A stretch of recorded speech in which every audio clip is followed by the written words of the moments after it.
there's also a discussion to be had about the more mainstream you become, the more new eyes you invite to yourself. And if they're not used to what you say, if they're starting to realize how much sway you have or how much influence you have, you bring in a whole bunch of eyes that would normally never want to watch your stuff, and they come in with that criticism. Yep. I don't even think it's that much of a hit piece. I think because he's gotten so much recognition, now people are like, I don't like this dude. I'm going to start looking through his shit to see if I can find any dirt. And then they started watching a couple of podcasts and like, yo, he said the N-word there. I can supercut this. I don't even think it's as calculated as that. I don't think it has to be. I think just the more your name's out there, the more people are going to look you up. And if people don't like what you're saying, they're just going to find things to go after you for. Especially if you're attached to an institution, because then they could put the pressure on the institution. Definitely. Yeah. Well, that's what they're doing. 100%. That's what they're doing. But it's just, I understand that you don't feel like it's calculated. I just use the calculated thing because it's sus. The timing is super sus, funny. Man. It's sus. It's super. But I was about to say shifty. But has it ever been? Well, did you see the thread on your tweet? No. Come on, bro. I don't look at my mentions, bro. It's terrifying. I was telling them this shit. Like, when I open Twitter and I get like a lot of mentions, I'm like, oh, here it is. Bro, there's a thread on your tweet with 18,000 likes. Oh, really? Explaining who did it. Oh, who do they say? This is like a long thread, but basically, and I don't know again if this is true or not, but this is what they piece together. They basically say they look at all the people that are propagating all the initial tweets, and they say it's a Twitter page called Patriot Takes. This is the whole Portnoy thing, right? Okay. So Patriot Takes puts out all these things. If you look at Patriot Takes bio, they're partnered with a company called Midas Touch. Yeah. And then Midas Touch is a professional political organization. They're a Democrat super PAC run by three brothers. And you can basically like find the people, and they're basically just getting like unlimited funding. And I don't really understand how super PACs work, but my understanding is like it's a political tool that you can just get unlimited money to fund campaigns. So you can't put money into politicians' pockets, but you can hire a super PAC that can get unlimited money. So it basically acts as like a financial buffer between the rich people and corporations and the politician that's actually making the influence. Yeah, that's how like George Soros can just put in endless millions to support all these tiny little. But it also allows the PAC to control the decisions of the candidate. Yeah. So if a candidate wants the money, they got to do what the PAC wants. Certain promises. Exactly. Yeah. And it goes both ways. There's Republican super PACs and Democrat super PACs. Right. And so people are pointing to Patriot Takes and their connection with Midas Touch as basically it's coming from like unspecified Democrat funding is what people are suggesting. Now Portnoy did like a YouTube live.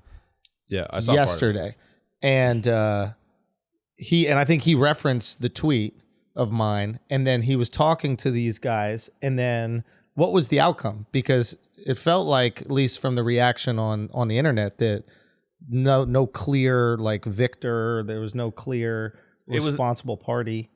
I mean, the one thing that you can watch and just assume is that Midas Touch isn't responsible for cutting together the compilation video of Rogan. Yeah. That was also the same one that was done for Portnoy and Business Insider. Like you can, I mean, I don't know the proof, but you can kind of feel that almost Portnoy believed that. And then it led into his belief to say, tell me that you guys are part of this group that is trying to really bring people down. Because Portnoy thought there was connective tissue between the hit piece on him and the videos that went out on him and this piece on Rogan. Right. So he was trying to be like, yo, there's one party trying to take all of us down. Let's point the finger at these guys, see if it's them. Maybe. But it looked like the guys defended themselves well. Yeah. And he just didn't have enough proof. I mean, it was pretty impromptu. Like it was from a couple tweets early in the daytime to like a midnight New York time like live session. And he tried to pivot towards, but yeah, he did name check you that he kind of saw, oh shit, this is a strategic power play and a hit piece. And but I think it's two pronged if it is the super PAC that's behind it, because one, they get the, I guess, like clout and business like resume of saying like, yo, we took down a massive political player and like a broadcaster. So if you're going to try to like put money into a super PAC, this is the one you want to put it into because we have the actual influence. Oh yeah. And secondly, if you look at Rogan's endorsements in the past, even if he's endorsed Democrats, it hasn't been like establishment Democrats. So right, it's he'll been, like, endorse the Bernie Sanders Bernie, and like more not fringe Hillary. Democrats that people in the Democrat Party probably are not as big of fans of. So you would say the Democratic establishment has the most to gain by silencing Rogan? Because he's not going to support the people that they want to put in power. I don't know if they have the most to gain necessarily. Like I think news has a lot to gain, and I don't know if you can equate. Or well, that's the other thing. I don't know which one you can say is the most. There's a bunch of people who stand to gain from it, and they're going to pile right the fuck up on. Of course. And that's why it's almost like the perfect storm if you're trying to get him out of here, because all you need to do is light the match. Conservative media might have something to gain from it. I don't think. No, go ahead. I was going to say, without Trump in the building, I think this becomes a great focal point. Like, I feel like there's always a new story on Rogan every week. Oh yeah, they've made him the new Trump. Right. Which I think is not the most convenient because Rogan is not outlandish enough for them to like fight back or to be combative. So it doesn't create a great back and forth that stays on TV. But as long as they can come up with these stories, they'll churn him out as long as they can. And he is white male, straight. Yeah. Right. Said some racist stuff, says edgy things, potentially anti-vax, says some controversial stuff in regards to pandemic. Yeah. Perfect vocal point because they got all the clips that they need. Perfect vocal point. It's money. It's money. I guarantee you the stories that they write on Rogan are probably their highest rated stories. 100%. And I don't even think that nobody has to benefit from it's not from Rogan being here. Because Rogan kind of encourages people to talk. Yeah. To have a different opinion. Yeah. People to be able to converse. People to be in the middle. And what political party hates? People in the middle. People that are nuanced. Nuance kills the political thing. You gotta go on one side or you gotta go on the other. You gotta be all the way blue or all the way red. God forbid you think for yourself. Right? Like, if he's able to just be like, no, maybe they got something and maybe they got something and let's meet in the middle. Both of these motherfuckers, they hate that shit. So I think that's the thing. On the other side though, and I think it's important to both be fair. I've seen a lot of people criticize Rogan for the simple fact that when he has these more controversial guests, his own biases come in and he doesn't offer any pushback on the guests who may say some wacky stuff. Because there have been some guests he's had on who said some stuff that's just absolutely nonsensical. Yeah. Right? And to that, I'm always like, yeah, you know what? There is a bias there. Even me, when I watch the podcast, I can see that. But I don't look to Rogan to be the unbiased source. The same way when I go on CNN, I'm not expecting them to be like, well, I can understand the anti-vaxxers. The same way when I go on, like, right? Everybody's got their, I think there's this idea of like the unbiased individual or the unbiased reporter or the unbiased news network. It doesn't exist. Dude. Not that I know of. Does Look at anybody the know? fucking Supreme Court. Yeah. They're literally hired to be unbiased.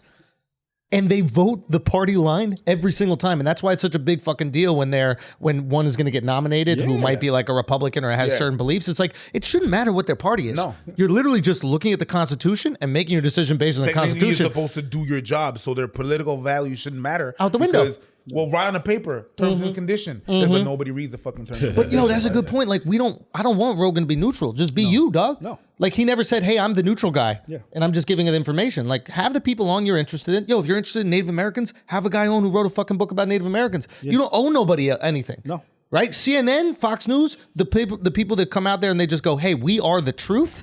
Yeah. You owe us some truth, yo. Yeah. And if you don't, we could be upset. Yeah. But the guy doing a podcast that's talking to scientists and is curious about things, he owes us his curiosity. That's exactly what a podcast Yeah. is. Yeah. You might be listening to it, and while you're on your laptop, you're like, oh, they just talked about this. Let me Google and do more digging. It's like they forgot the whole. Yeah. God forbid we what do a work. podcast is. They forgot about it the minute that motherfuckers started to get numbers. The minute that people started, I'm not gonna look at you. I'm gonna look at them because you fucked up. But that's not on Joe Rogan. That's on all the media that fucked up and do some fucked up shit. Do you think there's a bit of programming? Like in the sense that whether it's this or whether it's the fact that people watch a 2-minute clip and they come to a knee-jerk reaction, is there not a bit of programming mentally where our minds are just not capable of... We have to simplify things. I can't get to know everybody. Like, I'm not going to watch a 10-minute video on Al or a 1-hour video on Al to know. If I see a 2-minute clip, like, you're a piece of shit to me because I don't have time to do the extra research. I don't think our brains can look at every incident and wait to make a judgment, right? We had a discussion about this. Yeah. So like, I'm reading this book right now, Roger Ailes, like the dude that basically like ran Fox from like behind the scenes, and he's like evil capitalist guy, but like also kind of a genius at the same time, like a tricky character. Yeah. But basically, he was the first guy that like made politics entertainment on TV, and was like, yo, make the TV think for people. And he has a quote in the book where he's like, bro, thinking is hard. Yeah, it is hard to think. Let the TV think for you. And people want to just digest information that's already worked out. I mean, that's my frustration right now with news is like, I don't trust any of it. So I find myself checking out of information. Yes. Right? Like, I actually will go to like my friends for takes. I go to my friend going, what is your take on this? Even if it's not based in fact or anything, I'm just like, well, what do you feel? Because your feeling is probably just as accurate as the bullshit I'm going to get on MSNBC or Fox News. Right? So if people want to remove themselves from that thinking process and they find a place where they believe the truth is, they'll start to just convince themselves that that's the truth. Right. It is what it is. So I understand like people feeling maybe misled in that regard, but like that's the human reaction. That's the human instinct. Let's do as little work as possible to get the most information that we can. Yes. Right? Mm-hmm. It's like that's why books exist, right? Mm-hmm. Oh, this guy's an expert on that? He figured it all out? Okay, I'm going to digest this book. So I don't want to go to college for 3 years and then university for 5 and then have a doctorate. You want some real shit? I don't give a fuck about. I'm trying to figure out a story. I go on YouTube, I go, let me see if Abba and Preach already figured out this goddamn story.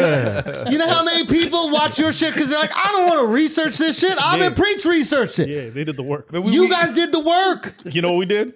Google. Yeah. Son, but that's Do we have a research? Hell no. You pay somebody else, nigga, to Google for me?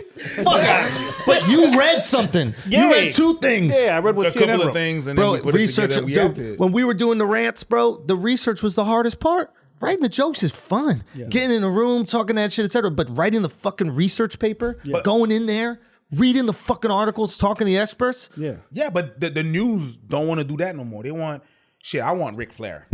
Everybody loves Ric Flair. Tucker Carlson's perfect. Yeah. Tucker's entertaining. Yo, Tucker gotta drop a woo. He gotta drop a woo, yo. That's what it is. They want that, and the news cannot do that anymore. And then they see Rogan with his numbers, and then he gets all the publicity that we can't get. Get all that money. We want that money.